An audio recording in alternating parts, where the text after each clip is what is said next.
Minute de silence hier sur plusieurs terrains de rugby dans le département de la Drôme en hommage au jeune Thomas, 16 ans, poignardé à mort dans la nuit de samedi à dimanche. Il participait simplement au bal d'hiver de la commune rurale de Crépol quand une dizaine d'individus armés de couteaux a transformé la soirée en cauchemar. Un bain de sang, au moins 17 blessés dont 2 en état d'urgence absolue. On retrouve sur place le correspondant d'Europe 1. Bonjour Jean-Luc Boujon.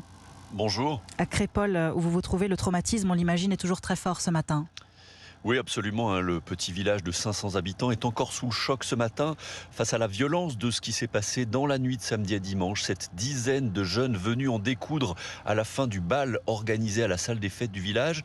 Pour cette habitante, il y a eu une volonté de faire du mal de la part de ces jeunes. Ils ont attendu la fin du bal, que les gens soient dehors. Et là, ils se sont mis à tuer des gens. Voilà ce qui s'est passé. Ils sont venus avec des couteaux, des pavés. Je suis désolée, c'est des gens qui sont venus tuer d'autres gens.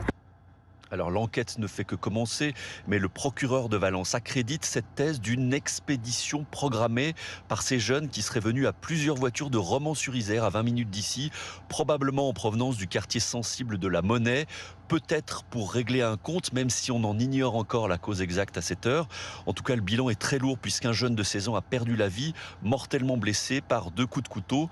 C'est le choc aussi pour Antoine, un habitant de Crépol. C'est une honte, quoi. Être confronté à ça dans un village, dans la campagne, c'est pas possible. Qu'est-ce qu'on fait? On arrête les balles? On n'est pas dans une cité, quoi. On est à la campagne. Je sais pas si vous avez vu autour de vous, c'est que des champs. Tout le monde se connaît. C'est horrible. Ça a choqué tout le monde.